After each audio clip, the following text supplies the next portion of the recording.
Hello, everybody, and a welcome to the very first episode of the winner series of the ANS Front Row podcast. That's right. I am so excited. So today kicks off a series of podcasts where I have had the pleasure and the honor of interviewing past winners of the Speaker Awards, their journey to the Speaker Awards. And today starts with my first. You know, Jazz, you were my first, my one, my only. OG. I'm OG. You are. So I thought it's only be fitting that we start the winners series. We've got the opening webinar of the Speaker Awards 5-year anniversary on the 26th of March at 2 p.m. And I could not kick it off as you being the first guest. We'll deep dive a little bit into your speaking journey, into everything you've been through. But the reason I wanted you and I waited, I don't know, you kept me waiting, you know. Not on purpose. I was speaking. I know, you're very busy person. But I was like, you know, Jazz, you are our first Speaker of the Year. You were the first awardee. The first person to go into Hall of Fame. You're the only person that's won Speaker of the Year 2 years in a row. And I just thought there is no better guest than you, Jazz, to be our number one episode on the podcast, the Front Row podcast. Well, it's the ANS Front Row podcast. And I can't wait to unpack your journey since. So you've been with us literally pretty much for 5 years, and I'll do my best not to into the mic much more. But I'm so excited. So first of all, tell us about your life since winning the award. Since, and then we'll go backwards. I mean, I can tell you, but if I wrote it in a book, I don't think people would believe it. It sounds like fiction. Well, but haven't you written a book about it? I have written. There is. Because the first year it was on my birthday. That's right. Yeah. Yeah. So I thought I'm going to bring a load of friends, and it doesn't matter whether I win or not. We'll just have fun. So we did that, and then of course I did win. More on that later. Then I think the main thing about that year was that I was riddled with imposter syndrome, and I couldn't quite believe that it had happened. So the next year I worked really hard to try and accept what everyone else already knew.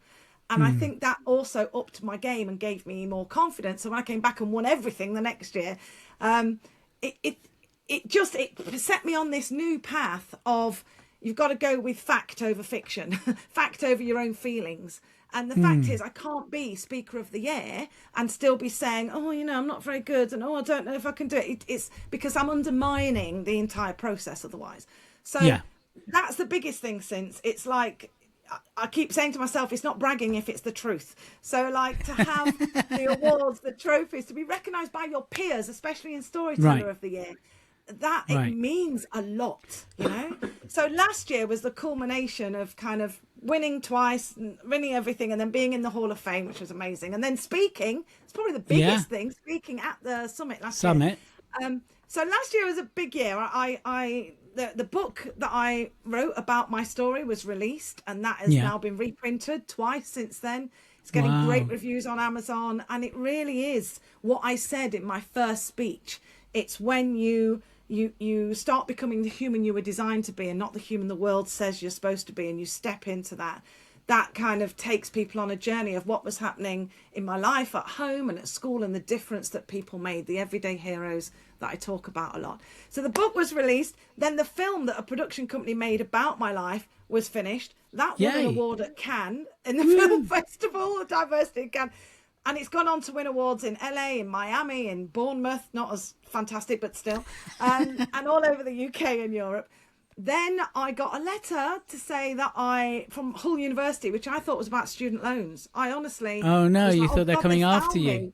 30 years of interest, how much is that? But they were saying they'd like to give me an honorary doctorate in recognition of my work to public life and speaking about well-being and resilience. So it's all exposure from the awards, because I was hiding before that. So, and then 2 weeks later, a second honorary doctorate from Bishop Grosseteste College, Lincoln University. so I had 2 honorary doctorates. Then I went to Cannes. Then I got an agent in the US. I've done 2 gigs there. I've got 2 gigs coming up. I mean, it was an incredible year. I actually spoke. This is the biggest thing. So I got my agent in the US is getting gigs. That's fine. I'm doing like quite, well paid, expensive gigs, which is, you've got to get your head around that as well. But the IASB, the International Association of Speaker Bureaus, which is the biggest ticket of the year, speakers pay to have like 2 minutes to do a like quick intro. Yeah. They invited me to do the opening keynote. Wow. I mean, that is probably the highlight of my career, to be flown over to do that keynote. So I don't. 2026 has been fairly quiet so far, and because I can't see it topping 2025. But each year after those awards, after that new information, that new invitation into standing on the truth about yourself when it comes to credibility and what you can do, has given me access to more and more. So it's opened doors. Massively opened. I won't say relaunch, because it's a journey, it's an upward journey. But I think people look now and go, "Oh, you're doing so well. Who's knocking out the park? Oh, it's Jazz." Yeah, 30 years on. It's not like I started this last year. It's not an overnight thing. Yeah, but it's the story.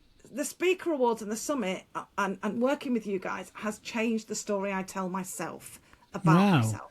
That is incredible. That's why 2025 happened, I think, because I'm stepping into yes as opposed to...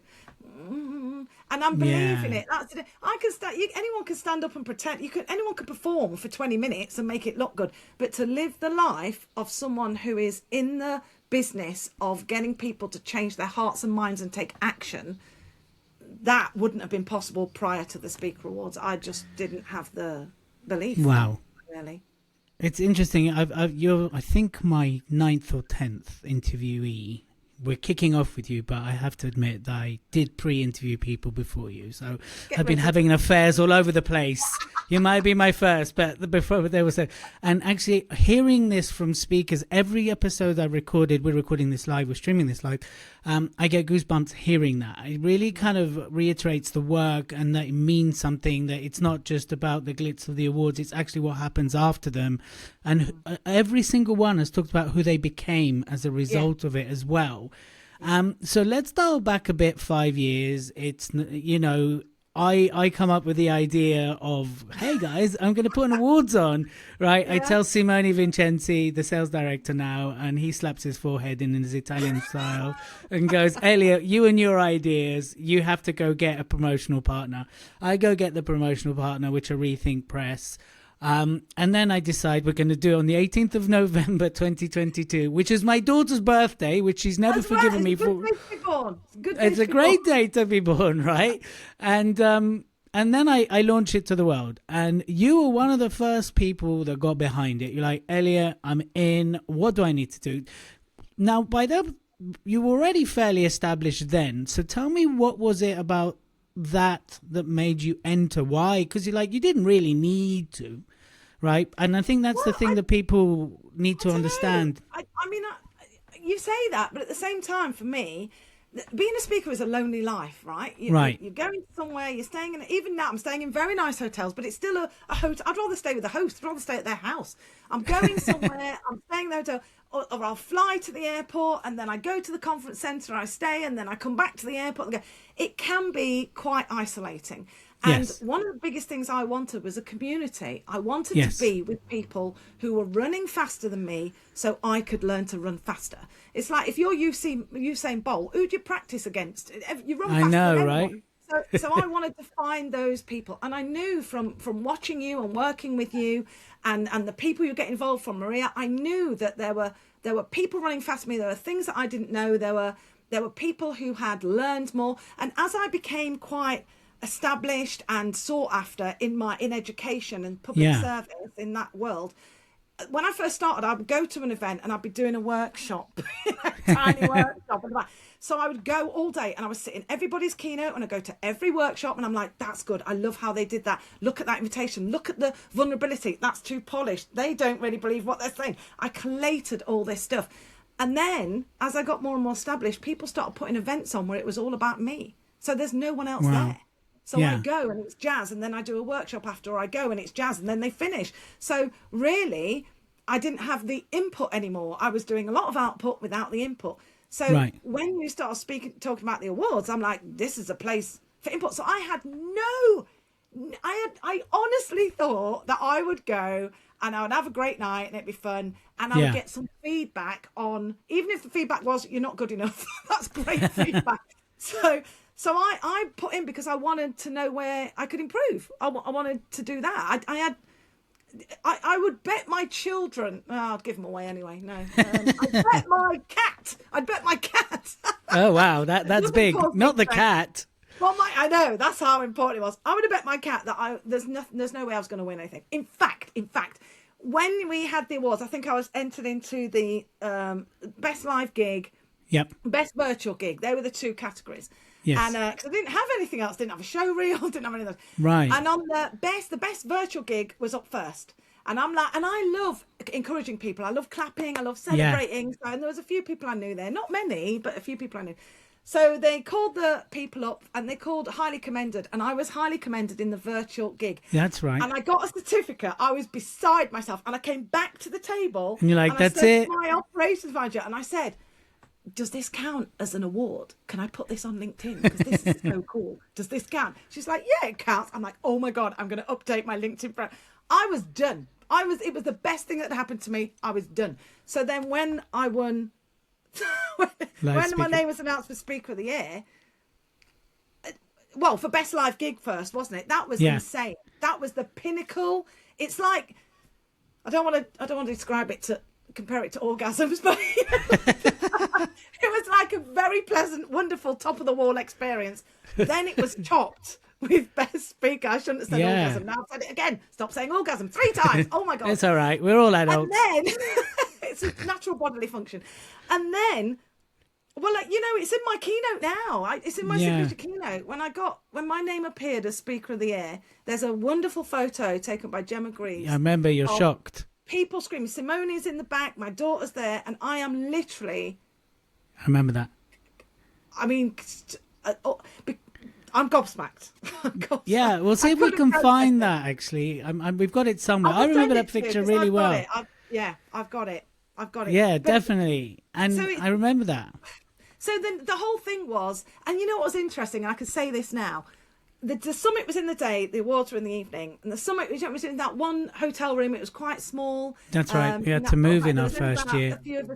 But I went there in the day. I didn't know a single soul, and it was the most beautiful, like diverse, cognitive as well as geographical group of people from all over the place. There were women. There was equal women and men, for crying out loud. I know, right? Rarity. First thing you did, equal women and men. People from all nationalities and backgrounds, people of all races, people of all sexualities, in this tiny group. And I was like, yes, this is my world. And I had such great conversations. But there was one odd thing about that day. Go on. Rethink Press was there and other people were there. And I would go around to these people I'd never heard of. They all had stands. And I'd go, oh, hello, I'm Jazz. And they go, yeah. And I'm like, that's a bit creepy. Oh, really?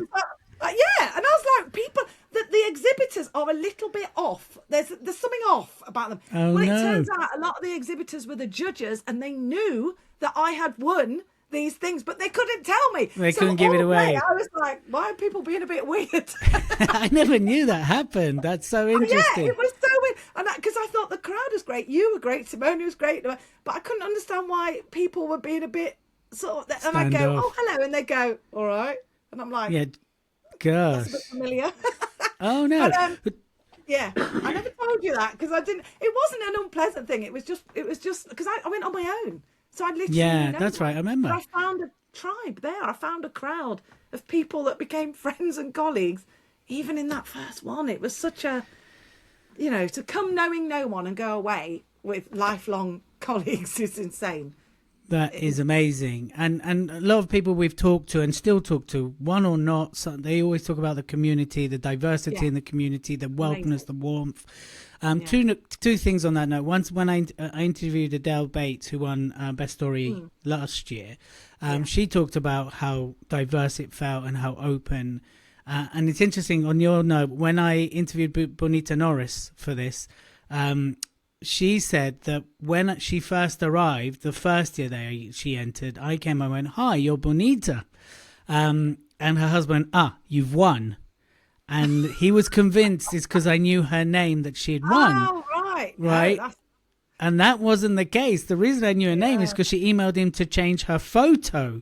But he's all for a couple of years gone, "I knew you won." But she did win, but that's not why I knew her. Because, I'm completely removed from the process. So a lot of times I don't actually know. The only people who were like just genuine, it was you and Simone, because you were just like, "Oh, hi, Jazz." Hi, Jazz. It was only the people who've been involved in judging who knew. So that, I think if you'd been, it's good that you're not involved, because if if you'd been anything other than Elliot, I would have been something's up here. But, something's weird. But yeah. So tell me about the process, because obviously we refined it. You've entered a couple of years now. So, you're someone, so you won. And I remember also what you said when you won. You said, "This is what happens when you turn down the dial on imposter syndrome." I remember that line. It's somewhere on YouTube as well. And I could see how much it meant to you. And I think what I whispered to you now is your fees are going up, right? Something like that, or time to up your fees. But tell us about the process, because again, having interviewed a few people, they always talk about how it gets them to think about the speaker they want to become or come across as. So tell me about the application process for you and your thought process through that. Well, it kind of narrows you down, because I think people think they've got to have glamorous, glitzy video with 17 different angles and like full sound. Like when I go to the US, they always say, "Which video would you like us to play before you come on stage?" And it's basically a BAFTA-winning Oscar blockbuster film production that lasts 30 seconds, and that's the intro, and it gives me the ick, because I'm like, oh, it's because I'm here, you don't need to do that. I just like walk-on music, anything by Beyonce, darling. But, yes. So I didn't have anything. I think I'd one keynote that I had recorded professionally. And now David, who I take everywhere with me, and I recommend, who's now the media partner. Yes, he is. If you look on my LinkedIn, all my stuff is, I've been working with him for 10 years. All my stuff is done by him. So he came and did that. But then there was other stuff that it wasn't that professional, but it showed where I was and what I wanted to do. It wasn't like a first date for me. I didn't want to show up with, "Here's my best bits." Because again, I was looking for people to say, "Okay, this level is not, your level is not here. This is the level that is excellent." So I put in stuff that was true to what I was doing at the time, and I wanted that. So I put my glitzy bits on for the bit that I had, but I also entered real stuff, real, like my virtual one was they were all real virtual gigs, but I sort of picked something that showed the engagement that I got in virtual keynotes, because I know a lot of people say there's not that much engagement, but I tend to get a lot. And I put the bits on where the audience reacted and involved, because everything I do is quite interactive. So I just wanted to showcase what I was doing. It was harder the second time round, because the second time round I had to choose things that were in the last year where I'd made progress, and that made me, I actually watched what I'd entered the first time. I watched what I did the full lot, and it made me go, I can see where that's changed. I can see how that's improved. I can see where I have become so practiced at this, I've lost some of the vulnerability, which is the thing I pride myself on. So I need to make sure, how was I getting that? Every keynote I try something new, even if it's just a 5-minute piece. I don't know how it's going to work. I don't know how it's going to land. It's like doing stand-up for the first time. It's terrifying, but it keeps you on your toes. And I don't want to become performative. I don't want that. It might work for some speakers. It doesn't. I care too much to just reel it out. So, and I'm sharing like lived experience a lot of the time. It's not something I can do polished. It costs me. So So I think the second time was much more revealing, because I had data, didn't I? I had, this is what a winning entry looks like. Correct. Here's where you are now. What's missing? What's been rubbed out vulnerability wise? What's been taken up engagement wise? What are the clients saying? So it's a really good reflective, like every client I ever have, we always do a call afterwards, and I say, I know what I sold you, but what did you get? And they tell me what they received, what it looked like, what it felt like, what's happened since, what people have gone on to do, and all of that goes into the next keynote that I do. So getting those awards ready was like that on times 10, because it really helps you to narrow down and look at the improvement, the growth, the journey that you still want to go on. And that's why I say to people, just apply. It doesn't matter. It's not about winning. It's about getting in the game. Just apply. And I have bought, even since the first one, I bring people every year. I double up. I meet strangers. I drag them along. They've gone on to win. This is true. Beth Sherman, I didn't even know her. She reached out on LinkedIn and said congratulations when I changed my bio to say winner. I said, you should come next year. Come with me. And then her wife was like, who is this woman who is taking you out for dinner? Who's taking my wife out for the evening? It's me. Wife stealer. So yeah, I've brought Hayley Cameron and Chris Bonello, and I Gemma bring people Oten. along who I know would function well in that environment, in that community, and they go on to win, which is amazing. But it's about the reflective process of putting your work out there to peers, to people who know the industry, because you can be super impressive to a crowd who aren't used to speakers. But I'm running against, like, I'm standing up against Lamar, against the Shaq, against Ruby Wax, against Mel Robbins. I'm going to events where they are, so I can't rest on laurels at any point now. And the Speaker Awards tie down that focused process. And even when the years that I stopped applying, because I keep saying to people, come for me, I remember you saying that, yes. And I want to create and bring people into that community. But I still do the same process. I still go, right, if I was applying this year, what would it look? Let's look at what you've got. Let's look at what you'd say. I use it anyway, even when I don't send stuff in. It's such a good process for reflecting on what you are doing. And let me just pick on that a little bit, because I think a lot of speakers can get to that point where they're like, I'm getting the gigs, I'm getting paid. Where does that desire of yours to always be better, to improve? I think we're unpacking you a bit here. Where does that come from? Because that's something beyond speaking. Because something that always impressed me about you is, despite the level of success, is you'd always come to the summit and with a notepad, and you'd sit there, eyes wide open, taking notes. You weren't sitting going, oh, I know this stuff. And that always that impresses me with any speaker, by the way. But especially the really established ones, I'm like, oh, wow. I don't know, sometimes that still surprises me. But where does that hunger come from for you? That's a good question. Do you know, I went to a church with a mate a couple of years back, and I took a book and I started writing. It's like, I'm here to learn, mate. I'm not. This is time, right? It's more valuable to the money. If I'm going to invest my time, and especially, you'd be a fool not to take a notebook and write everything down at the summit, So, I mean, where does that come from? I think, maybe there's a tiny bit left of. There's a tiny bit of. Well, no, I think I want to learn, right? I'm in the business of education. I started off as a teacher. I want to learn. And I also know the benefit of opening yourself up.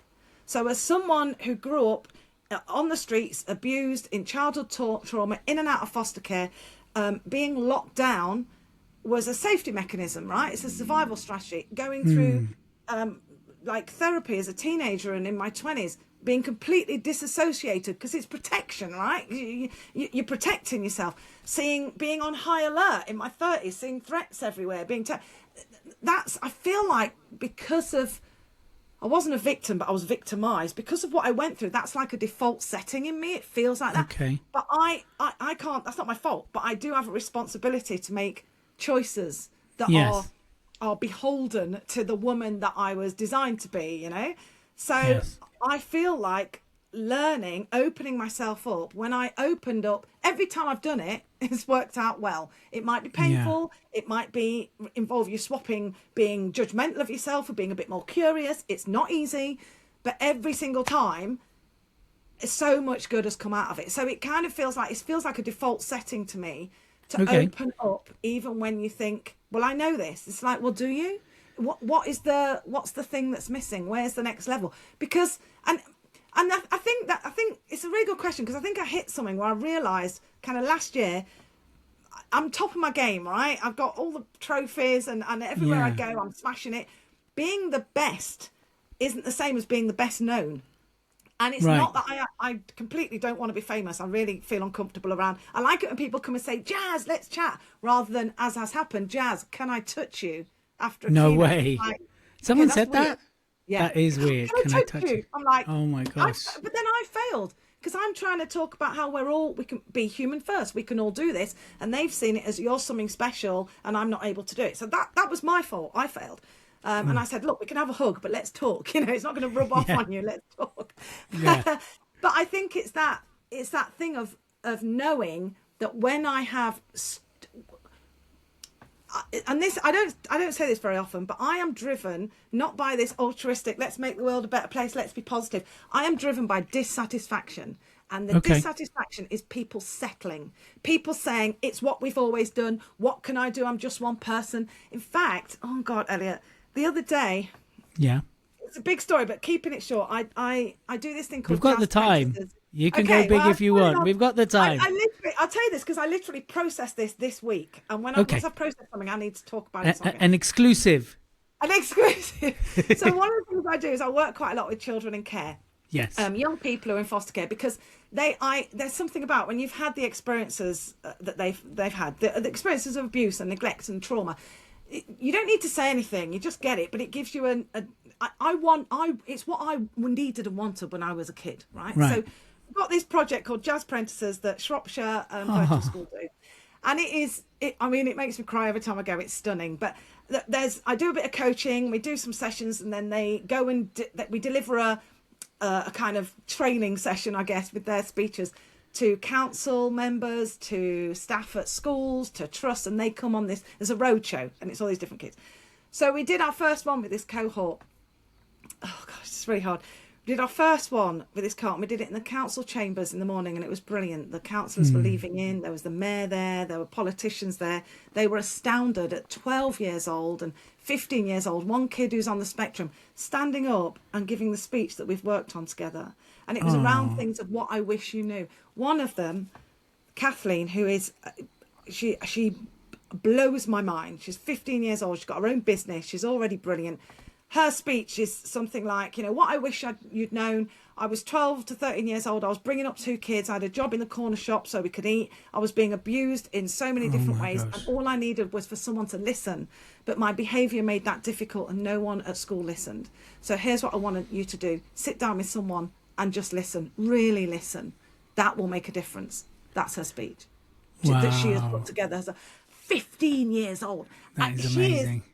Incredible. And obviously we've got duty of care. We make sure they're in therapy. We make sure they're anyway. So we do our first Jazz Apprentice, and I'm kind of leading it. We've got a little activity about toilet roll, wrapping them up, and balloons. It's all good stuff.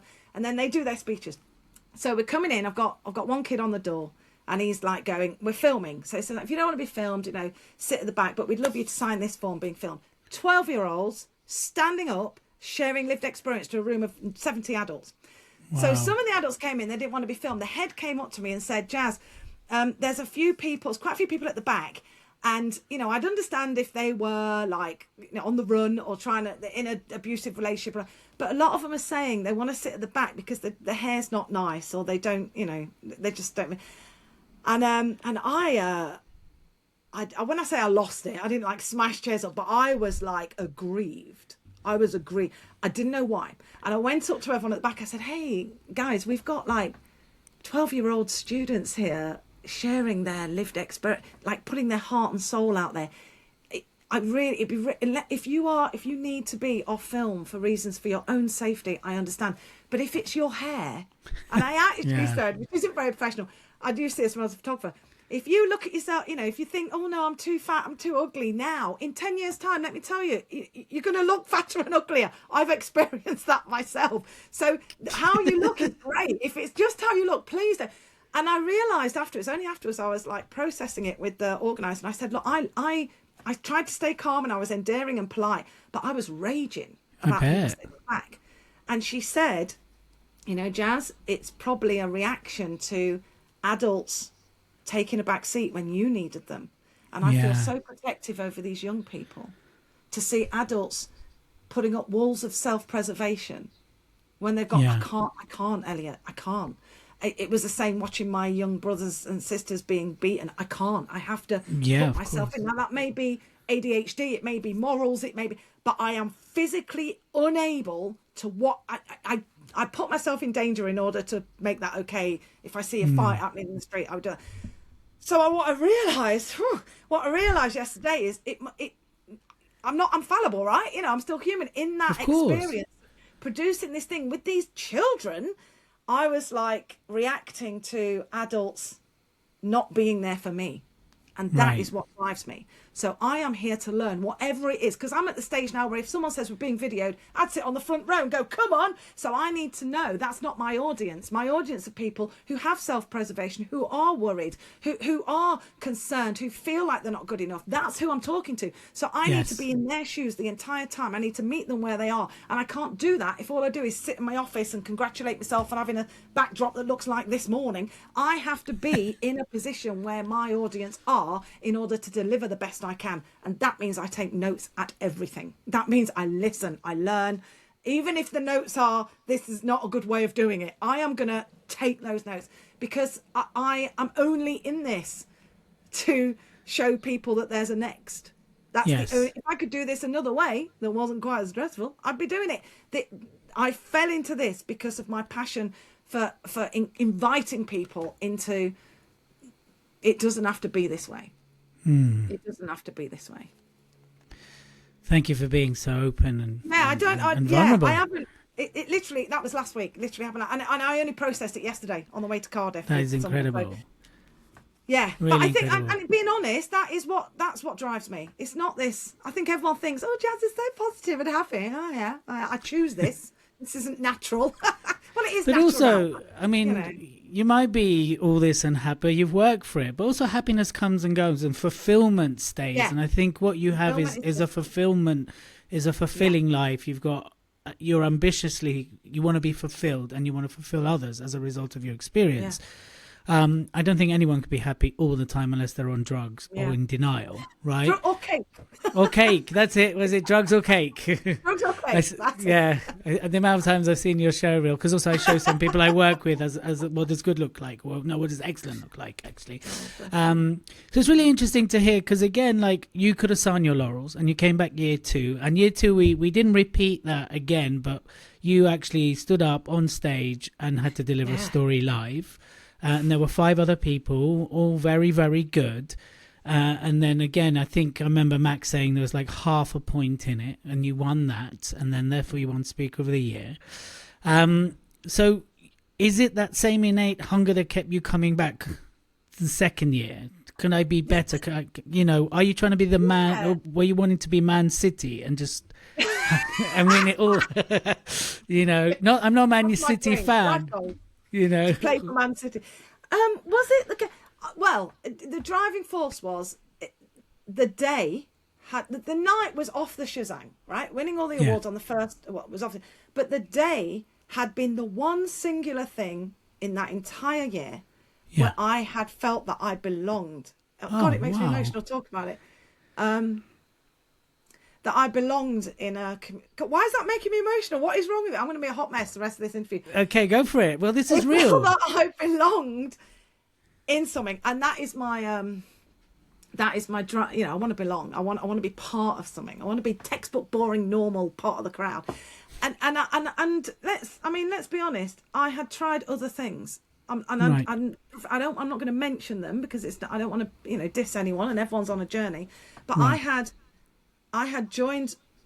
tried to join and been part of other organisations, and I turned up in the same way that I do, not expecting anything, and what can I give, which is my standard kind of like, what can I offer? And not just been met with a lack of belonging, but an out othering. Yes, I remember this particular organisation, yes. Yeah. So it was, and that, it wounds you. It does wound you because, like I said, I find it can be. I work with Ed now, my husband, but the first 25 years of speaking, it's lonely. So I couldn't not be part of it. I couldn't not come. And I had more people to bring. I doubled the amount of people I brought. You did. That is true. So I wanted to. The summit was a no-brainer. Also, my daughter had gone to Fiji, furthest place she could get away on her placement. And she was arriving. I mean, I don't know how you pick these mammoth days in my life. She was arriving back in London that day after months of being in Fiji.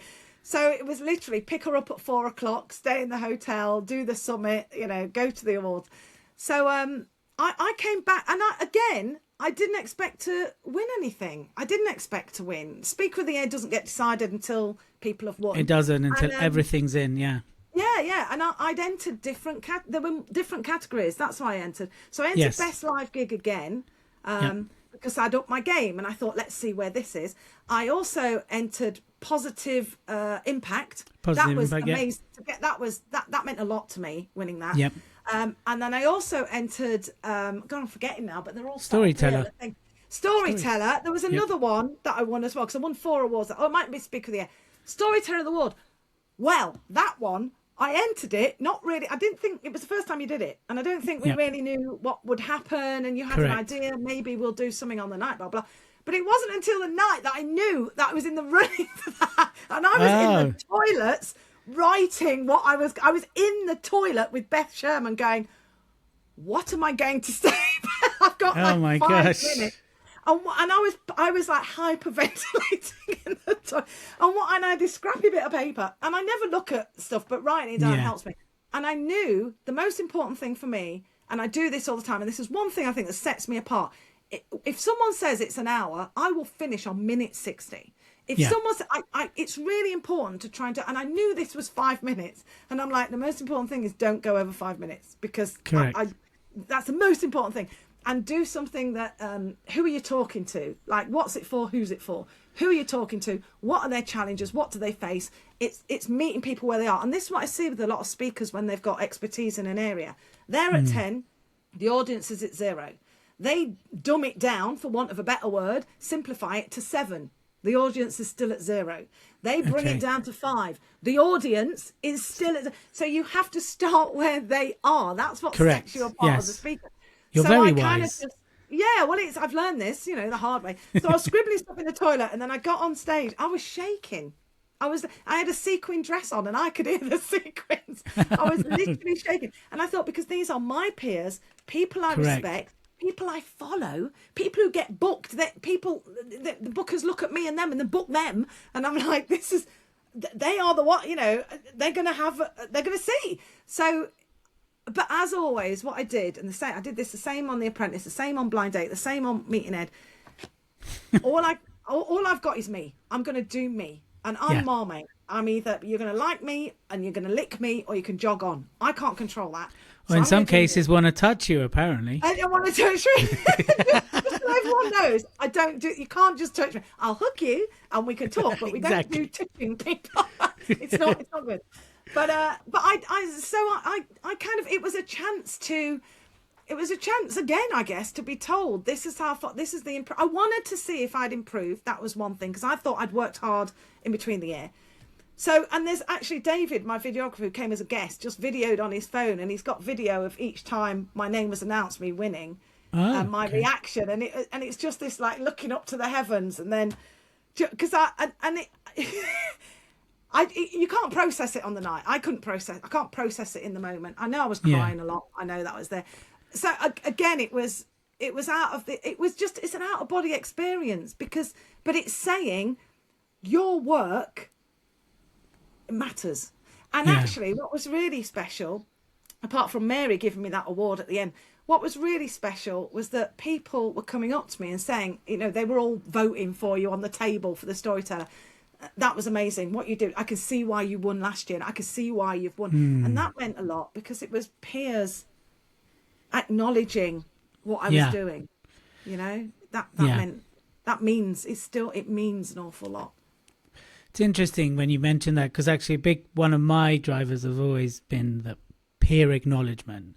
And maybe that's why, because even sometimes my wife's like, why do you always go after these things? Why are you like writing your 7th book? What is it?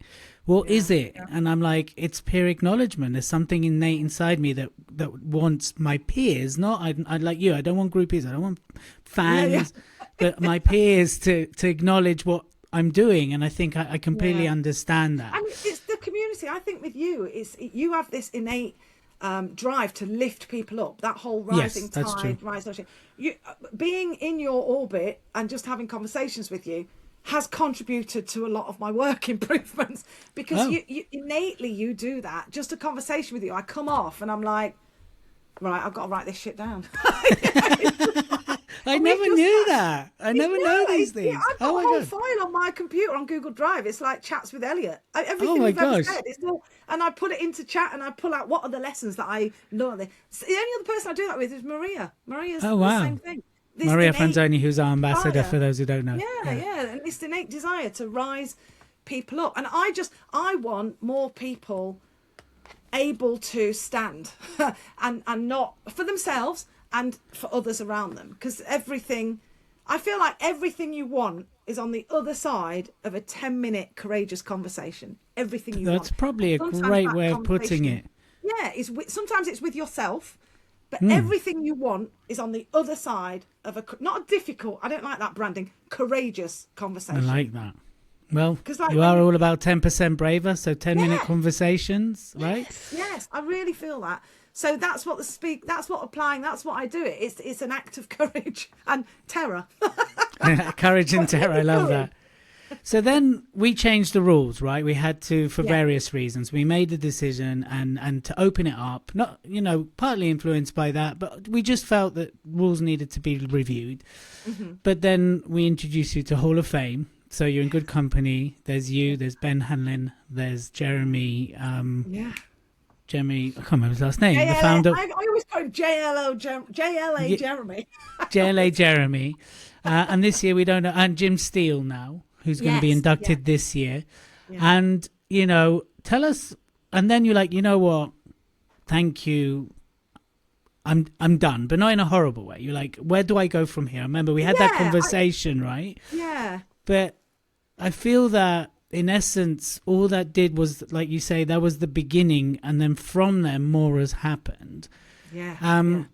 And so for you, because you're still associated with us, you're still a big backer of us, and we really appreciate that. And I love what you're saying. I mean, this is all for golden. I'm a bit scared of the conversation file in case I say something wrong and you pull out a conversation that like, oh, remember when you said this? No, I'm kidding. Wrong so far, Elliot. Don't worry, just believe. So I think it's quite interesting. So to be now, because, in a way we created the Hall of Fame for the likes of you, where people like, where do they go from here? Well, they go into the Hall of Fame.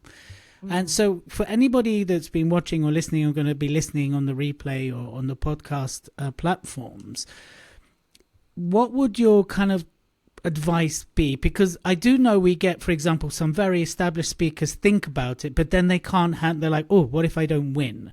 That in some way that's a reflection of they're not good enough or something. So what would you say generally to anyone, before we start unpacking a bit more of jazz and deep diving into you a bit more, what would you say to anyone thinking, whether they're really established or maybe they're in the newcomer category? What would you say to anyone about the awards? And I think, look at the Oscars, right? You don't get A-listers saying, I'm not doing the Oscars, what if I don't win? Or I'm not doing the Oscars, I'm too good for it. That is a recognised space where, and it's got a lot of issues, yes. But it's a recognised space for people in the industry who have a heart for something to get together. So get over yourself if you think, I'm too established, I'm too good. I mean, a couple of people have said, why are you here? I'm like, what do you mean, why am I here? This is the best learning of the year. Why would I not be here? I think that's the first one. But I would say to people who are just starting out as well, the worst thing that can happen is that everything goes right first time round. And you miss out on this golden opportunity of embedding ambitious resilience and coming back harder and tweaking what you do. Why would you not want that? I mean, if you are in this, even if all you are in this for is to get gigs and get paid, you could do a gig you could do 2 gigs on a weekend for £400 a pop, right, and make £800 a week, or you could do one £800 gig on a weekend and make £100 a week, or you could do a £1,600 gig on a weekend, or you could do a $3,000, or you could charge 20 grand and do it once a year. I mean, it doesn't matter what your goal is. This will help you get there. So. Your goal might be different, but that's what's beautiful about this. Everybody can be part of it. And I think one thing about the Hall of Fame, am I the only woman in the Hall of Fame? You know what? You know what? Now you say that. Here I am talking about diversity. Here I am talking about diversity. Yeah, there's diversity. But I mean, the thing is, with the best, because I know it's fair. You're not going, right, someone brand's got to win it this year. We need someone with a vagina this year. You're not doing that. But my special plea is to women. when I started speaking, when I was speaking, I remember someone saying I would look at a poster for a conference that I was going to go to just to learn. And it would be, I remember one in particular, it was a diversity event, diversity conference. No. And it was three main speakers, right? And they were all white and male, their photos. And I'm like, I hope one of them is in a wheelchair or gay, because it's not very diverse. I know, right? It's the optics. And I was never brave enough to say anything at first. And then there'd all be workshops. You could do a workshop, And then I remember one time I brought it up with someone. I said, just as a little observation, you're doing an event and there's 40 speakers and 38 of them are men. And that's just, is it just for men? Because if 38 of them were women, you'd think it was a women's event, right? Right. But if 38 of them are men, we're all supposed to go, it's for everyone. So I'm like, just, think about what you're... And the guy said to me, well, we can't find any women speakers. We've looked. Now, that is like my 5-year-old coming downstairs of a morning, looking left and right and saying, ninjas must have broke in and nicked my shoes. Where have you looked? Have you looked in working men's clubs where there may not be many women? Have you looked at who the top speakers are? We're here. We're taking up space. I want to encourage more non-binary, more women, just apply, get involved in this. Don't tell yourself the story that I did and I might not be good enough.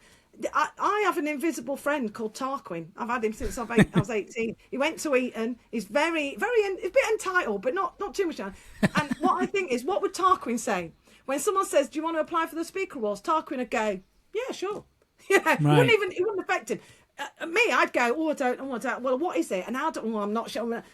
So I let Tarquin drive the bus when it comes to that. I see. I just want to encourage more people, because you can't. I agree. You can only pull from what's there. So you've got to put yourself out there. That's what you do every time you get on stage anyway. If you've got a message worth speaking about, then this is part of that journey. So I want to really invite women in particular. And I agree. Just get yourself in there. Represent, take up space. 100%, and I'm all behind that. That's one of my key messages. I'm always about, listen, I always say this, I would gladly give up my stage time for more women. We really push the female agenda. We believe wholeheartedly there's too many men on stage. Well, I don't know that there's too many. I just feel like one of the things, I speak in a lot of, I speak in arenas, but I was in a Victorian hall yesterday. Oh, yeah. I personally don't like it when the stage is level with the tops of people's heads or above, because I'm trying to engage and then I'm just seeing looming. But then, and I was talking to the guy and he said, well, a lot of these halls were designed by Victorian architects, all men, and the whole thing at the time was about looming and credibility and status and power and blah, blah. And it's like, it wasn't that there were no great Victorian women, it's just they weren't designing stages and halls. For them. So, it's not for them. It wasn't for them. So now it's a case of just saying, I have something worth saying. I want to say it. And for me, we benefit when there are more voices at the table. I don't know that I would have even applied if I could see that it was all men. And I'm telling you now, when you come to the Speaker Summit, no matter what your background or where you're from, and you can come on your own and be a single parent, lesbian wheelchair user, you will get the same welcome and embracing that everybody gets. I've received it, I've seen it, I've given it, it's standard. And that is not something you can say about a lot of organisations. So if you're going to do anything, do this. And it's interesting you raised the only woman, because when we were talking internally about who we're going to give the Lifetime Achievement Award to, we were like, well, we really feel like it should be a woman this year. And Maria's like, obviously she's like, give it to me. I'm like, you can't, you're the ambassador, right? We can't give it to you, Maria. And she's like, right, I think I need to resign as the ambassador so I can be given this award. But if anyone's listening to this now, later, and there's a woman in the speaking space who's contributed to the industry, please put them forward. Because, I said to them, we really need to, I can't believe there's no women out there that are massively contributing to the speaking industry, right? Which is the Lifetime Speaker Award. Yeah. And I agree. I think there's time for another woman to be inducted. But then, you say, we also need the women to come forward to be inducted. You need to put in, and I think that's the thing. It's kind of, I've got a T-shirt that says brilliant and also caramel top, I don't want to get an award because I'm brown and female. You know, I want to get an award because of the work I've done. And what I say to people when they're doing jobs, just put it at the bottom. We welcome applications from people who are currently underrepresented in our organisation. You better be freaking awesome. But if you are, and you happen to belong to any of these groups, come along. We will actually treat you as equal, because you can often be on the back foot of that. You can often think, well, am I? Is it? So I think there's a point where you have to stand up. You have to take a risk. And I don't think there is a risk in the Speaker Summit, because it's so beautifully inclusive. It is. I mean, I'm on record as saying this, but it does feel a bit like a utopia. It feels like it's too good to be true. It does, but it is true, and it is. Thank you. It is a space to be in. And you know, you're someone that your time's precious. You won't spend it somewhere where it's wasted. So that's really, really good to hear. So yeah, the awards open up on the 26th of this month. So we're very excited about it. 5-year anniversary. We are introducing 2 new categories. We are fading out the virtual one, Jazz. That's going. Oh, so what are the new ones? What are the new ones? I'll have to reveal them. So the truth is, we haven't quite agreed. No, do.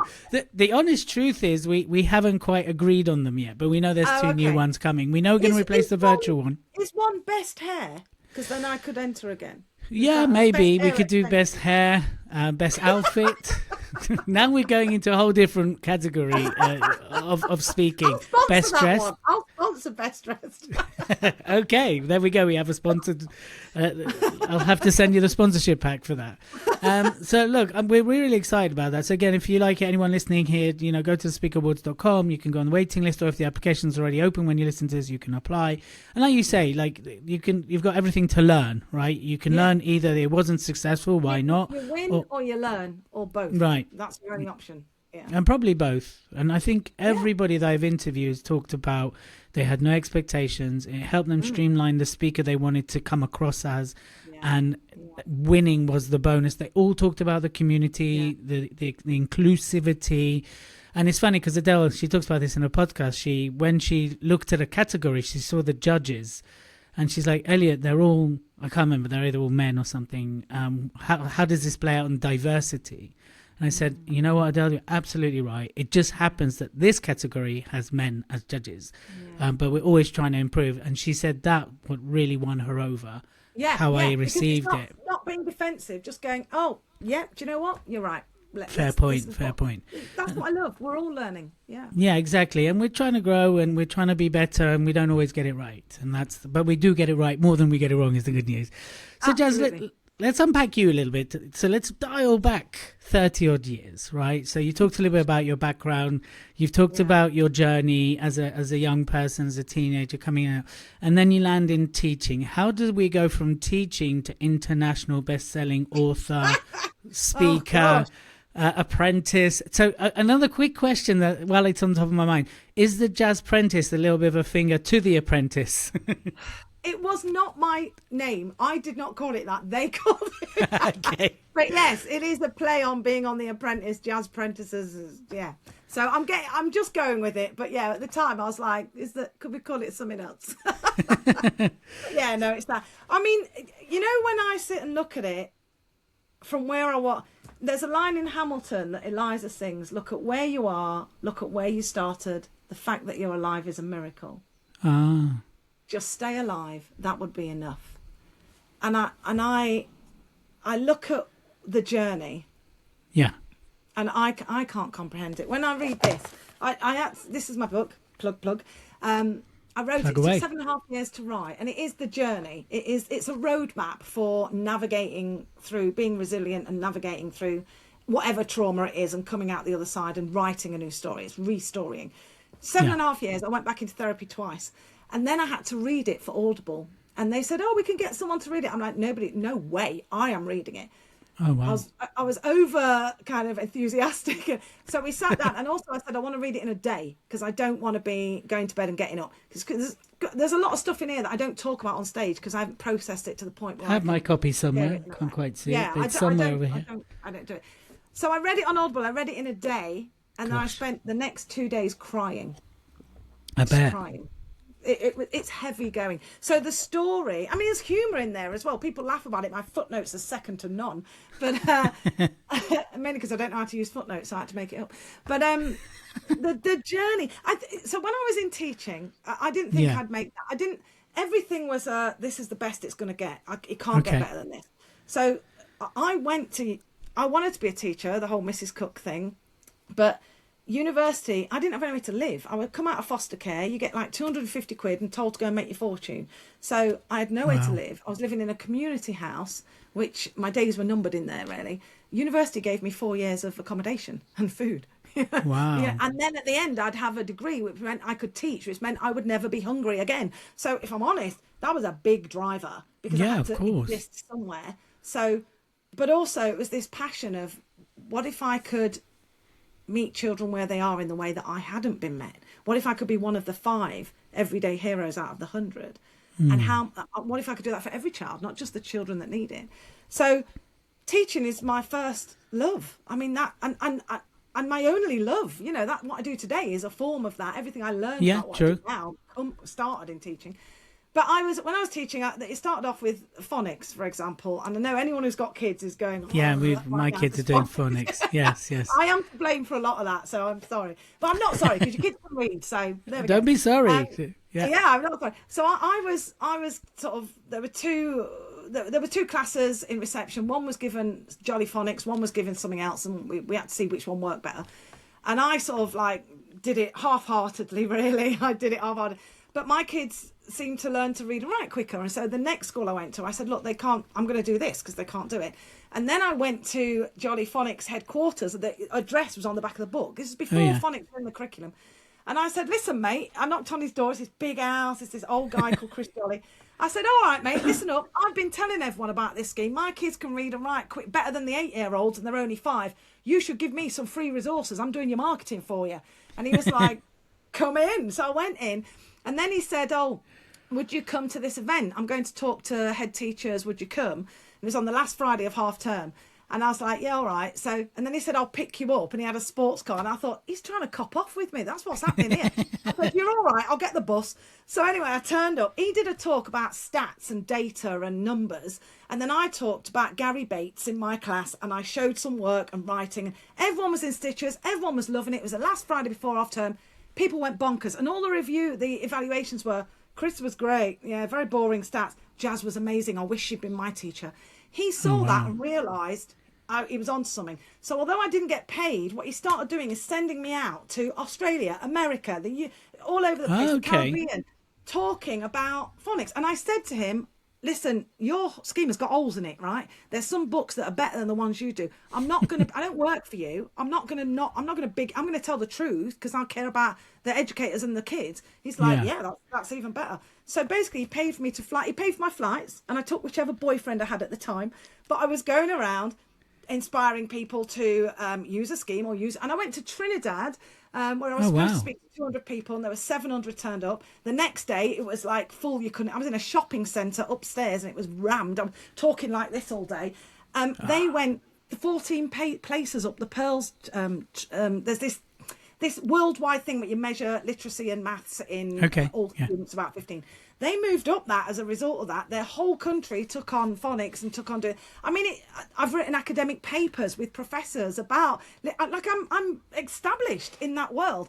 But there was something I wasn't being honest about. I was terrified of people finding out about my past, this X Factor backstory I had. I actually, even through uni and through teaching, well, no, uni, it was more uni. I told people that I had a brother called Tarquin, and in the holidays we went skiing because I was so scared. I was so worried. I was so terrified.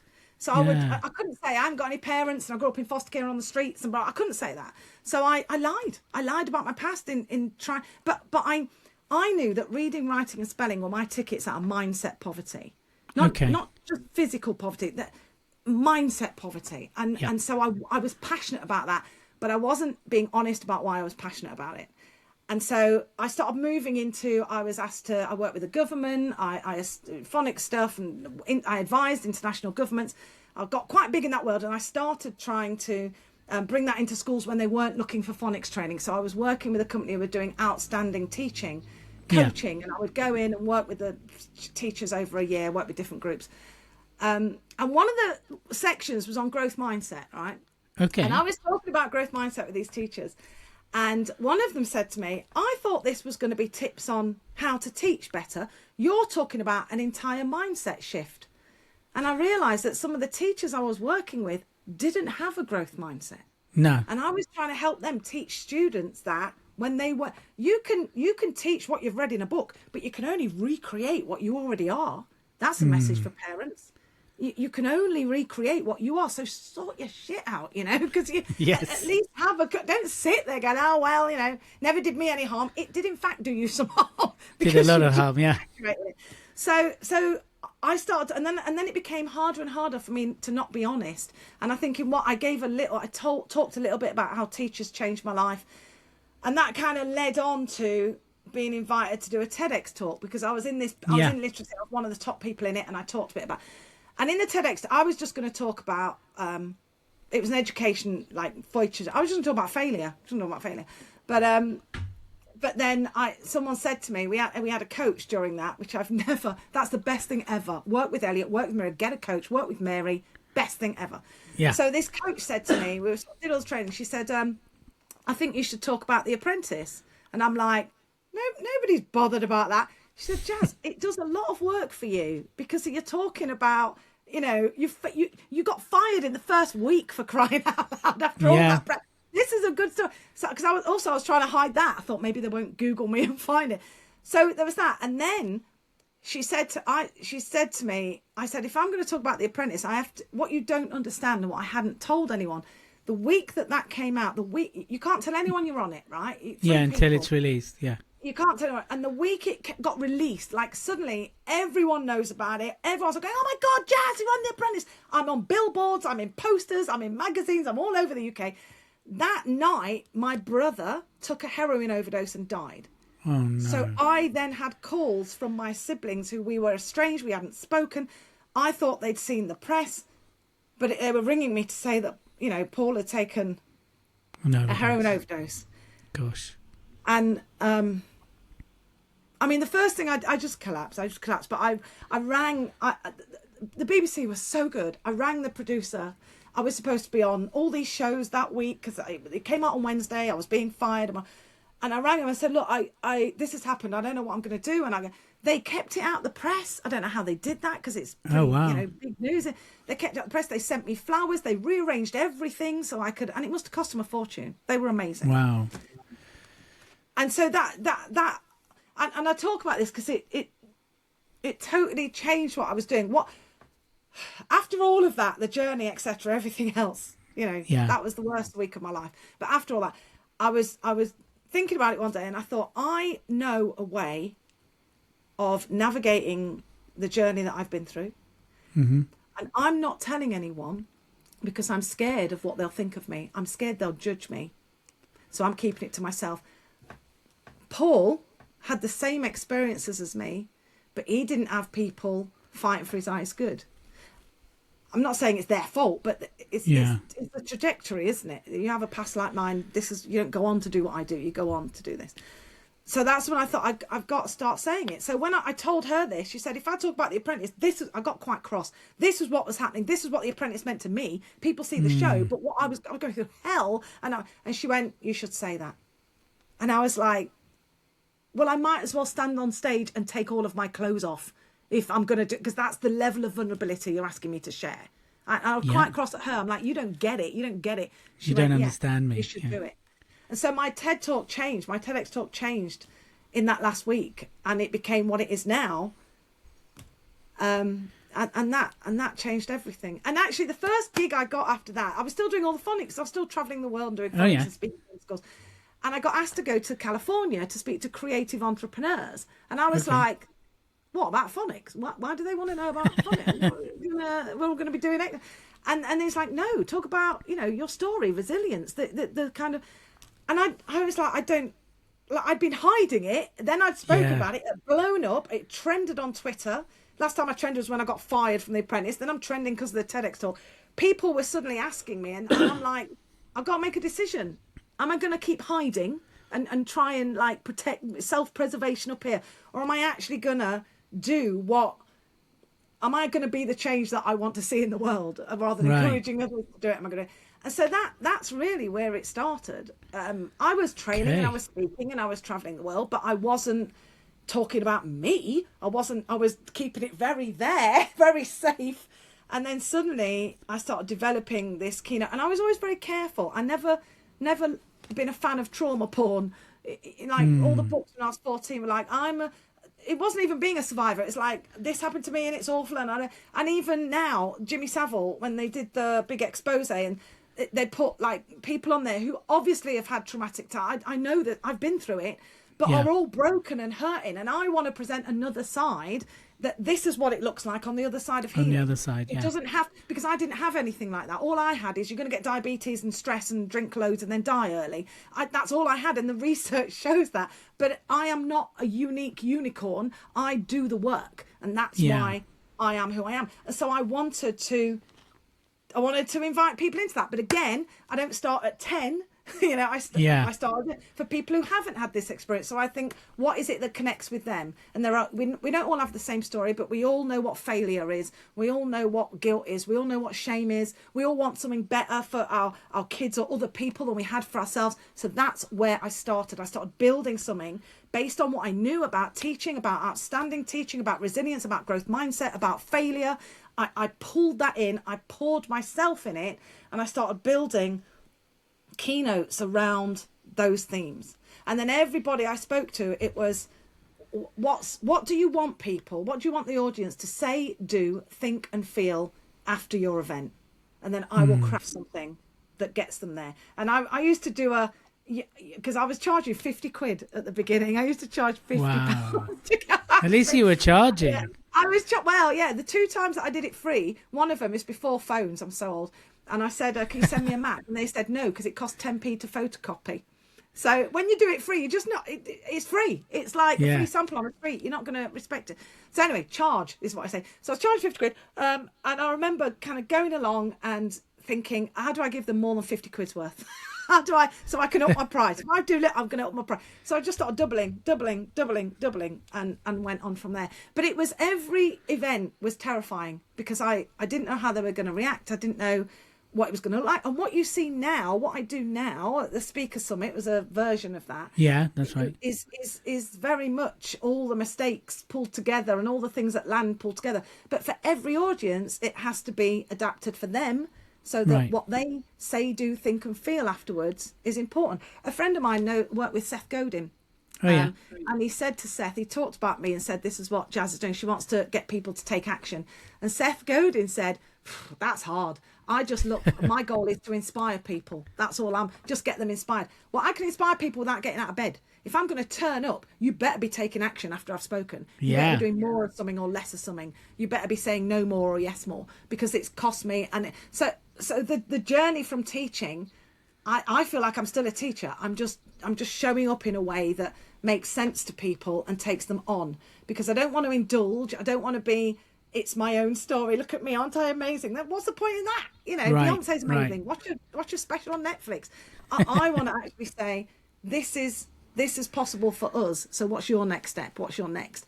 And that is that's teaching. It's like, great, this is what a good one looks like. This is where you are. This is your next step. That's teaching. So I feel like I fell into a world where I could be freer. Because also, I'm a terrible employee. Imagine trying to employ me, especially after the apprentice. I couldn't. No. I'm a terrible employee. I'm always, this doesn't work. We need to do this better. Let's do this. I've got an idea. I mean, I'm hard work. So I've always worked for myself on the side. But the phonics, and then what happened is I did less phonics talks and more kind of resilience talks. And then that's what I started being booked for. So I didn't even plan it. It happened because I said yes. And I put myself out there and I took a risk when I didn't know if it would work. It sounds a lot like, and you can correct me if I'm wrong, your journey to your TEDx was about owning your story. And it sounds like the moment you owned your story, then it kind of all started to happen. You owned your past, you owned the good, the bad and the ugly, and the downright traumatic, right? And once you took ownership of that, then that kind of allowed to create the stepping stone towards where you now are. But I think it sounds that that's what happened in that process. Would you say that's about right? Yeah, I think you're right. And I think owning it started off very gingerly and like, you know, almost quite fearfully and very riddled with imposter syndrome and very doubt driven. But there's on Netflix, there's a Taylor Swift special. And in that, she talks about how she was doing what the record company and the PR company wanted her to do because and she wasn't happy. And then she started saying, you know what, I'm going to do my own thing. And then she became like the queen of everything, you know? Yeah. I'm not even a Swiftie, but you've got to respect the way she pulls community together. So, and I thought that's the secret, isn't it? That's the secret.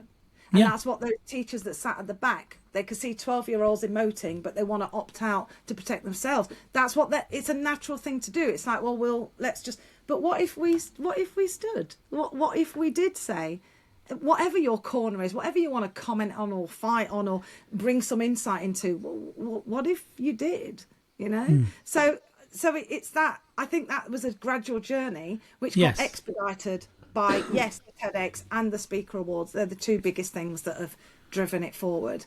But I guess it's turning the volume down on fear, becoming a fear fighter, which is one of my one of your things.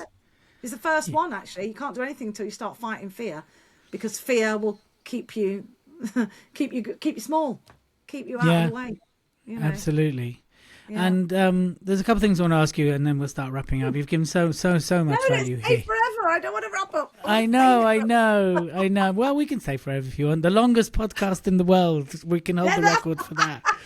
Let's do it. Let's just keep going. Mate, it's not a bad idea, you know. Let's do a podcast marathon. There must be a world record for that. I wonder what that is. I do know Rob Moore did one, didn't he, for 24 hours during a pandemic? Really? 24 hours? That's a piece of piss. I could go longer than that. Exactly. And so I don't know about you and your household, but in my household, the kitchen table is like where everything happens, right? My kids do their art there, they draw, we eat. This is where my wife and I tend to talk about our visions and bit. What in your household is that for you? Is it the kitchen table? You'll get together, talk about ideas with Ed and your kids and things and visions and drawing and things. Do you have what's on your kitchen table, even if it's metaphorically? We do have, there is a kitchen table. We call it open table sometimes. Okay. There's only two rules. You can say anything you like, but you're not allowed to judge yourself, and you're not allowed to judge others.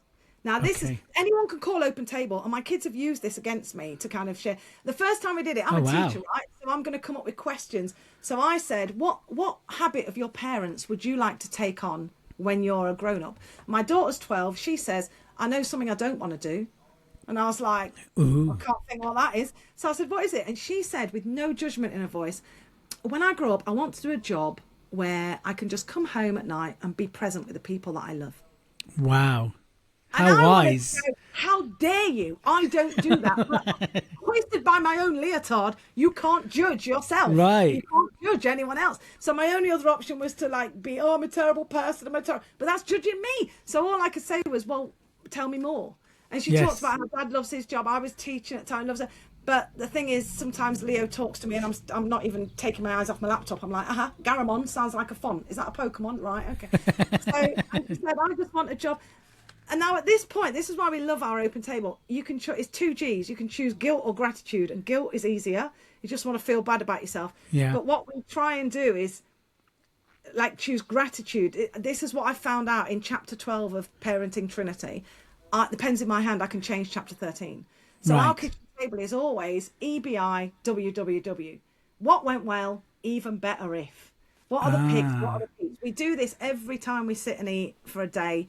That's what we do. And what's on there is what is next. Our kitchen table is all about next. Not like in any situation, you can keep doing what you're doing. You can do nothing at all, or you could do something new. And when you talk about future, people get scared. But if you talk about the next step, people tend to be able to embrace. So we talk about next. What's next? I used to say to the kids, what did you fail at today at school? And they'd come back and they'd go, nothing. And I'd be like, oh, well, there's always tomorrow. Because I'm like, fail so that you can learn something from it. So that's our kitchen table. But the place I think that's akin to yours is my shower. And this is just me and Ed now. But I have this thing. I have a morning download. Yes. I wake up buzzing, full of ideas. And so it's ADHD. I know that's what my driver is, but it's just I've always done it. So I'll say to Ed, will you come and talk to me in the shower? And what Ed's learned is what I mean is, will you sit there and engage in active listening while I'm in the shower and talking at you? Because he talks back, I go, no, I haven't finished. So I download stuff. And that is kind of like when I have calls after keynotes, I'm like, what did you take away? What was it like? What I take those things and I go, I've just had this great idea because Maureen from Google said this after we spoke. And I'm thinking, what if we did this? And what would it look like for this? Oh, and what Maria mentioned this. Elliot said something the other day. What was that? And then we ideate. And I'm in the shower and he's listening. Is he taking note or just listening? No, I have to have him looking at me. I can't have him looking down. Okay. He can't look on his phone because he's not listening. I just need someone who is going, oh, yeah, ooh, really? Come on. I need that. So as long as he's yesterday? Doing that, oh. Yeah, exactly. God, really? Right. I don't want input. I just want to download. But that is a space where I start going, right, if I had all the time and I didn't need to worry about earning money, what would I do next? And what I would do next is invite more people into courageous conversations. I would do, if I won the lottery tomorrow, which I don't even do. So if someone else won the lottery and gave me a load of money, I would do this. I'd probably only work till 12 and then I'd go for a run and have lunch. And I don't know what you do when you're rich, but I'd do that. But, but I don't know what that is. I must find out what you do when you do it. I don't have the answer either. I don't know. Let's find out and then we know. But I would be doing this, but I'd be doing this without the kind of, looking at the year, looking at the quarters. Have we got enough gigs? Who do we go to? I'd be looking at without that. I'd be doing the stuff I love, which is creating content and showing up and shining and inviting people into courageous conversations. So that's always on our kitchen table / shower cubicle. I mean, it'd be weird if you had a shower on your kitchen table. That'd just be weird. Right, yeah. I mean, we have got our washing machine in the bathroom because otherwise you've got to bring your knickers downstairs and where you're cooking. I mean, that makes sense. I mean, that's nearby. It's near the bedrooms. So that part makes sense. Yeah. Not near your fridge. You put your washing machine in your fridge. It's insane. So yeah. Well, we do actually. I don't think our house is a design, but I'm like, well, I don't like my dirty knickers next to the. In the house we're buying this year, I'll put the washing machine in the bathroom. You should do it. You should change your life, Elliot. Signed off by Jazz. This is approved by Jazz with the signature. This is the best advice I have for you. Yes, I love it. I was going to say dishwasher. Put your washing machine in your bathroom. Yeah, not your dishwasher. No dishwasher. I don't think it has the same impact. And it's true. My daughter loves Taylor Swift, and I'm trying to encourage her to learn more about failure. So I even went and kind of created this whole document with all these like professional athletes that I know she looks up to, like Beth Mead and a lot of the sort of lionesses, Chloe Kelly. And I purposely went and said, can you point out all the points in their career they failed? Yeah. And because my daughter's 9 and she's really kind of struggling with the whole, she's very ambitious, she's very driven. I don't know where she gets that from. She really wants to do that well. She really wants to do well. She's very academic, which she doesn't get from me. Yeah. But equally, I can see how it's starting to be quite detrimental, like the thought of not doing well. So I've I pointed out like Beth Mead's career to becoming a lionesses and her injuries and the time she had to take out when her mother died and all these things. And I'm really trying to teach her around, like a bit like you're doing. It's okay to fail and it doesn't define you. It's not easy with a 9-year-old, but I'll find that part in the because she'd love to watch that documentary, and I'll make sure she does. And especially on failure with girls, because what you get, year 6 girls are like, they're the ones that know everything, and there's always a little group. And they go through and then they get to being top of everything academically can be difficult because when they get to university or when they get to college and they're not the big fish in the small pond anymore, suddenly if they don't have the mental resilience of how to cope with that. So the reason I said to my kids, what did you fail at today? And they started saying things that after a while, it's a great question to ask them. They started saying things like, I got stuck in maths. So what I did was I asked my mate, or I couldn't find anyone to play with. So I sat on the learning. So what they're showing me is this happened and this is what I did as a result. So they are creating a failure CV What do you do when you don't know what to do? And Yeah. what that's meant, if you look at my kids now, I mean, they are, one of them, one's just finished. She's got a first. She was Dean Student of the Year, Wow. first in psychology, going on to clinical. She's very academic. The other one's doing business, but he set up his own photography. He did a job, got paid £11 an hour. It's like, Wow. nah, set up his own, what's he call it now? Media agency. Oh, wow. Just video. He's coached others, mentored others, gets driven all over the place to do these shoots. That's Wow. all from me saying, so what can you fail at? He offered to do the school prom when he was like 17. He said, oh, I'll take photos. And I said, great. What are the things you could fail at? He said, well, I don't know what I'm doing. I don't know. I said, right, so let's go fail. Let's go do it. Let's do it, yeah. It's built on, you don't get to success. You don't wake up and then be born a lioness. You fail and then you reframe, and then you fail and then you reframe, whether it's speaking, teaching, or being a 9-year-old girl. And what she needs is her own experience of failure reframe. Yes, through others, through you guys. It's really important. I used to tell my kids all the time what I failed at, and I would be like, wait, okay, I feel like crying, give me a minute. Okay, no one died. Here's a way of going forward. I would literally model what it looks like to come back from failure.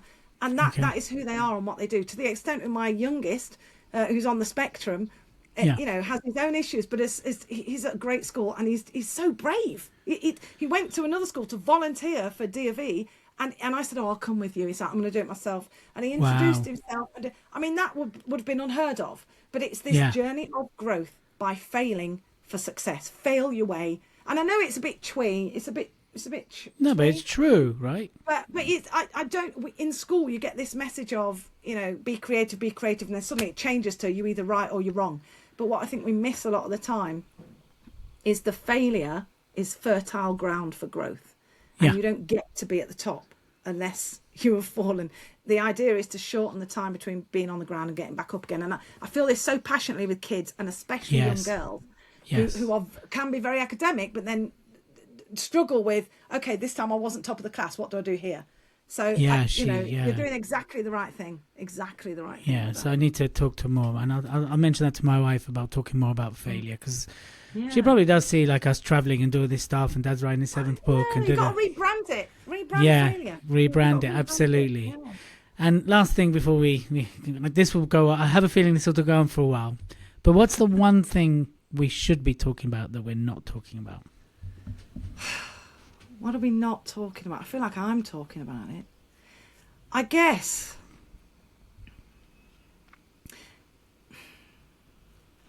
it's the power that we have to make a difference. Okay. We're not talking about that. We're talking about Israel and Palestine. We're talking about different reform MPs saying women should be taxed if you don't have kids. We're talking about war happening. We're talking about abortion rights. We're talking about all the things that are negatively impacting our lives. We're talking about toxic masculinity. What we're not talking about is I cannot control what politicians get up and do tomorrow. I mean, I can vote, but even if it's not my country, I have no control over that. And when I just listen to the news and see what's coming on and doing that, it literally degrades my ability to human. I've stopped watching the news or reading about the news. I talk about it with people rather than sit on my own scrolling, reading it, because it's affecting. It makes my anxiety goes through the roof, and then the way I behave in situations elsewhere goes through the roof. And my mental health, I treat it like sobriety. It's more important to me than anything or anyone else on the planet. Absolutely. So what I want to do is tell a more compelling story. Whenever there's a disaster, there's helpers. There's people running towards danger. Whenever there's something going on, there's people fighting against it. Whenever you hear about rights being removed, there's people resisting. And it's not always these big stories and marches and torches. And sometimes it's the smallest thing you can do for yourself. You talking to your daughter about rebranding failure. That's something completely within your power. Me deciding that I'm not going to let imposter syndrome drive my decisions. That's the smallest thing I can do. And when you start doing these incremental things, they get bigger. But we need more stories. And I feel like for me, that's that picture on there. I put 20 photos into chat, and I said, come up with an image of me, a graphic that illustrates the duality of my life. And I came up with it. And I love this. Not black enough to be black, not white enough to be white, not working class enough to be working class. One of my kids has been skiing, but not middle class enough to be middle class. It was a curse, not fitting anyway. But what I realised is actually standing in the middle means you get to tell these compelling stories and people from both sides join the conversation. Right. And that's what I wish we were talking about more, rather than being a victim to things that are happening in the news, rather than allowing the state of the world to impact what we do in our own house. Yeah. We need to be talking about what it looks like as an individual, obviously impacted and affected by everything that's going on, but what it looks like when you stand and when you do what's within your control, the way you show up. So there's, like, we talk about toxic masculinity. What's the opposite to that? We don't know. Is it positive masculinity? Is it, I don't know, you know, is it 26 masculinity? But we need better stories. We should be talking about what it looks like on the other side, rather than moaning about what it currently is.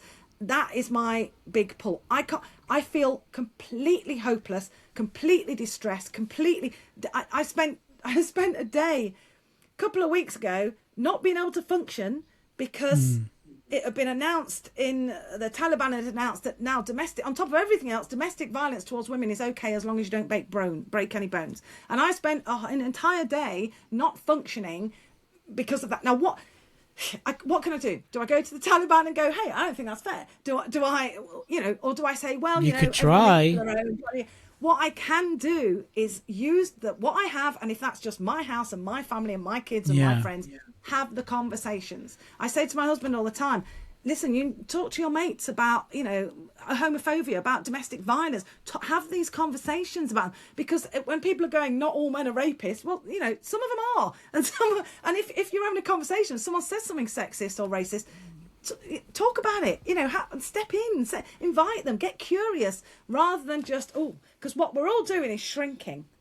Okay. Someone tells a compelling story, which is next, and we shrink and we turn the volume down. And I did that for the first 25, 30 years of my life. And there is nothing that is going to make me go back to that. I have not worked this hard and fought this long to live some mediocre life where I'm scared and in hiding. I won't do that. I won't do it. So what we should be talking about is what we have the power to do. And the only thing we are in control of is the way we show up and the areas we show up in.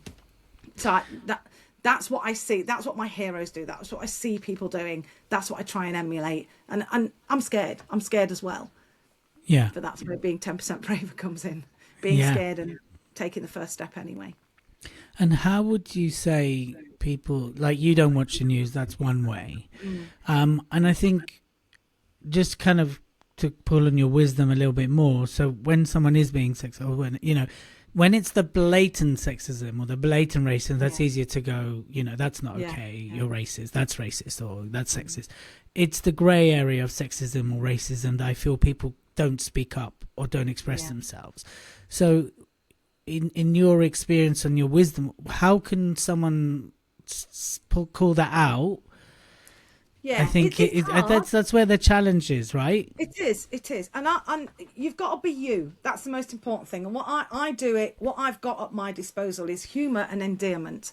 And I'm a big hit with, like, older white men. They love me. I don't know. I'm a magnet for, like, older white men. They think I'm great.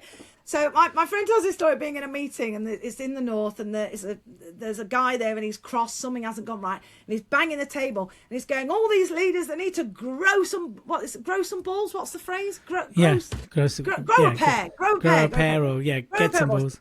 And this guy leant over. He talks about allyship. Anyway, he leant over. He's like a white guy, older white guy, and he said, you know, testicles are quite vulnerable as they're sort of dangling around waiting to get damaged. A vagina, on the other hand, is a robust organ. You know, it's tucked away neat, it's strong, it can birth humans. I think a vagina is a better analogy. And the guy looked at him and went, you're right, they should grow a vagina. And that was that phrase. I've got it on a mug, grow a vagina. So it's just these.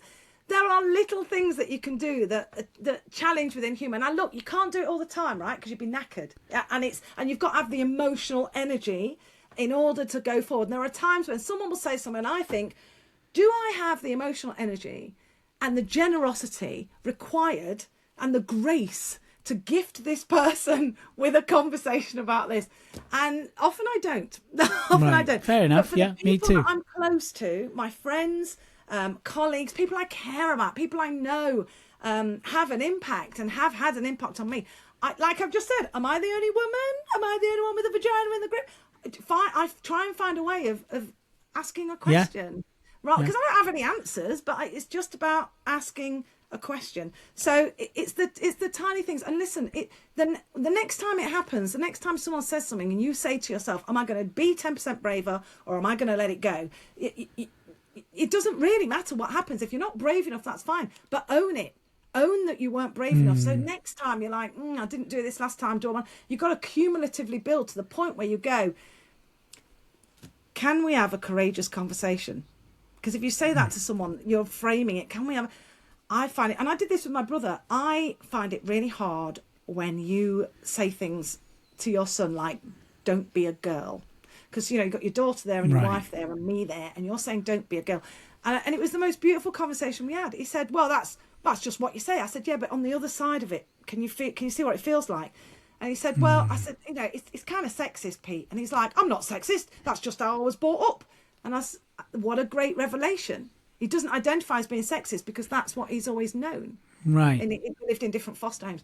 And I'm like, interesting. So what do you want Jessica to learn? What do you want? What do you want Sarah to? How do you want me to feel? Because that's within your control. So what? And it was a really interesting conversation. But I was terrified of bringing it up and having a big argument.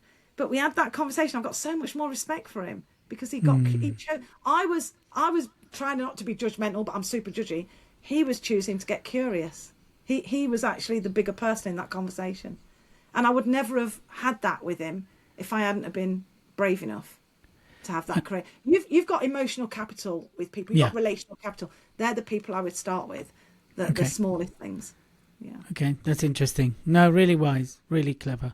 Well, wise. I have my moments, Elliot. It's funny. What I find it really ironic is I had the exact same conversation with my friend. I was doing one of my events down in Sevenoaks, and a friend of mine caught up with me. And she said, she used the expression, I need to grow a pair and drive and come and see you in Devon.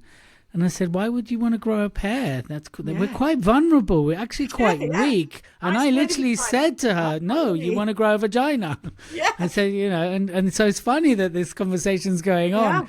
And I just wonder how much the extent of polarization has come into play, which is why people don't call these things out. Because it can be so, people could, it seems like we're on one side or another side. And if you're on that side, that means something, which isn't right, And so I think those conversations come now with almost like an umbrella of fear of being ostracized or completely cut out, or you're on the wrong side. And, and I think, I just wonder if that plays a part in it. I'm not justifying any of it. Like if you order the wrong pizza topping, you could be called a Nazi. I mean, you can make mistakes without knowing it. You're in fear of being cancelled all the time. And I feel like, for me, two people could say the same thing, like, where are you from? And I know I've spent 55 years in a brown skin suit. I can tell when they're racist and when they're just asking. It's not what you say, it's the way it's said. And I understand that fear. I do understand that fear. But we have to agree, if we're going to go forward to next, we have to agree that we can be on the same planet and think something different. We have to agree. I agree, 100%. And so, like, when I go to the US, the first time I went, I'm like, I am going to find someone who supports, when Trump was first coming out, I'm going to find someone who supports Trump and make friends with them. I want to be friends with someone who kind of supports things that I feel like I couldn't support that. How can you not just have a conversation, actually be friends? And I found someone, we were on a table and they were all obviously not voting for Trump, and she said something in support of him and everyone just looked at her like she'd come out in a rash or something. And I'm like, that's the one. So I sat with her and we had a chat, and I found we had so much in common. We had so many values that we share, but we had different narratives. She had a singular story around what was happening, and I had several different stories that didn't allow me to have that single story. That's what we discovered. And still, bless her, she's a Christian. She sends me embroidered, I don't know what they're called, but you put them up, it's got Bible bits on. She sends me stuff all the time. We still have an ongoing friendship. We're polar opposites. We're polar, but we found a way of, and I know it sounds like this, people keep, well, no one's called me a snowflake, but I guess I am. What is it, a liberal? What am I? I'm just like, I don't know. I really don't want to use any terminology. I don't associate with any of those, but whatever labels people want to put on me, that's fine. I know who I am. We all benefit when things are peaceful and we can work together and grow. That is how we've got here. We are a fantastic species. We are able to evolve and build things and create amazing things You can't do it if you're arguing all the time. You can't do it if you're just on X, shout in your corner. You can't do it if you're stuck in Reddit, having some debate with a troll that you don't even know. So there are spaces to have better conversations than those platforms. And I think polarization is hard. It's hard. And I'm sure I've said things throughout my talks that people have come up and said something to me afterwards. And I have to fight back oh my gosh, that's what you want to make a fuss. That's what you want to pick on that. But it's all feedback is a gift, until it isn't. But all feedback is a gift. And I'm like, so how do I check? And if I'm making those compromises in myself, because what I want to do is just punch everyone, I'm compromising by having conversations instead of punching, then I have a right to invite people into that as well. Because it's hard for me. So I can invite, if it was easy for me, I'd be like, it's a bit selfish, isn't it? Making other people work hard. But these are conversations that I don't want, my kids. My daughter said to me when she was at uni, she never leaves the house. She's never once left the house without being harassed, right? She's gorgeous and she's tall and beautiful. Yeah, she is, I remember. Someone trying to grope her or sit next to her on a bus, some guy trying to chat. That's not right. And all I could think was, that was my experience when I was her age. I've been on the planet for 25, 30 years since then. What have I done to make it better? Have I actually done anything to make it better? Or have I just tried to avoid it and now she's... Do you know what I mean? So I want... The whole point is that you leave the planet better than you found it. You know, when you go in toilets and say, please leave this toilet as you'd expect to find it. I'm like, no, we're speakers. We're better than that. Please leave this toilet better than you'd expect to find it. I did that in a school once. I just graffitied their sign and then I left my Tampax there, and then the next month I went back, I left some quotes. Next month I went back, there were decals on the wall, there were bean bags, they turned it into a nurture room, there were teachers there crying. Brilliant. We are on this planet to leave it better than we found it, not as we found it or as we'd like, better than. So you've got to take a risk. It's going to involve risk, but there are people who won't judge you, the people who love you. Speak to them first. And I will speak to me. I do courageous conversations all the time. So send me a DM and we can set up a 30-minute courageous conversation. I video them. They go on YouTube. But I'm like, I don't have any answers, but I'm happy to have a conversation that comes from a space of heart. Yes. Not from a space of hate, because there's plenty of that around. I don't need to add into that. Hate's got us where we are. So maybe and that's not working, is it? That's definitely not working. So no, brilliant. Okay, so one last thing, and then I'll ask you a final message. What's your favourite story to close your talk on? My favourite story? I mean, I love the story you tell about the boat. I think that's great. The boat is a good story. I think it's Ed, though. Ed is my favourite story. Do you want to share it the favourite story in a nutshell? In a nutshell, I was married, I got divorced, I was leaving, I did not know that. I didn't know you were married before. A vicar. When I was 26, I married a 52-year-old white guy who was a vicar. I did not know that. Funnily enough, it didn't work, Elliot. Who could have predicted? I wonder why. Yeah, well, it was not a good relationship. But anyway, I was emigrating. I entered Marie Claire Man of the Month because you got your photo in a magazine. You got a free dinner if you won. Ed was Man of the Month. He picked someone else. She blew him out, luckily for him. Then he picked me. We went to dinner. I saw him. He's like, I mean, Ed's gorgeous. You've met him. He's just beautiful. Yeah, he's a good man. I saw him. He's a good guy. I saw him and I thought, there's no way he's going to fancy me. So I just relaxed. I was myself. I picked my nose. I burped. I farted. We went through the photographer from Marie Claire said, I'm going to do your wedding. And we were like, we've just met. He took me to a beautiful restaurant after that. Then we went to a bar. Then he said, have you ever been to Brighton? And I was like, no. Do you want to go? Yeah. When? Now. And we drove to Brighton Beach and we walked down Brighton Beach hand in hand. And he said to me, I want to walk down this promenade with you when we're in our 80s.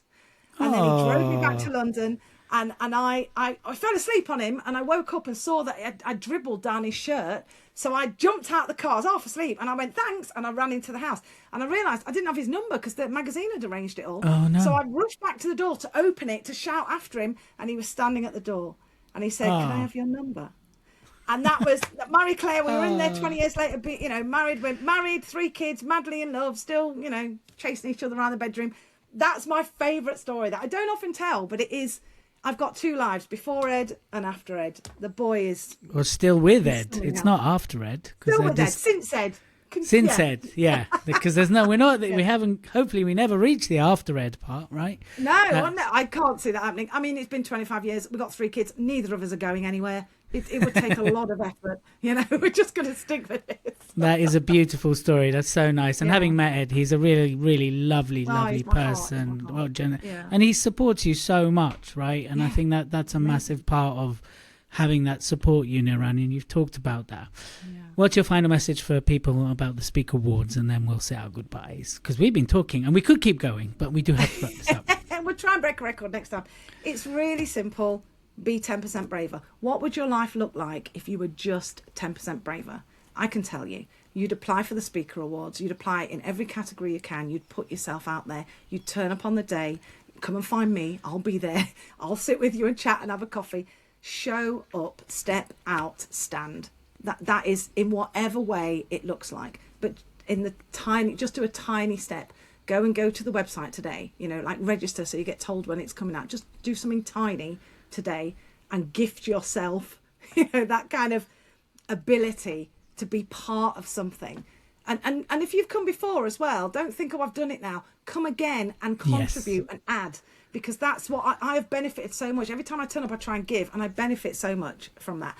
So come along if you haven't come along. Apply if you've never applied. Apply again if you've applied before. If you've applied before and not been shortlisted, apply again.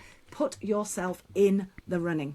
That's my advice. Do you know, very quickly, just remind me, great advice, by the way. You know Mark LaRousse story? Do you know Mark? No. He was kind of behind Movember and all that. And he applied, I think, 4 years before he finally got either shortlisted or won. I can't remember. But he even sent us a message going, what is it I'm not doing?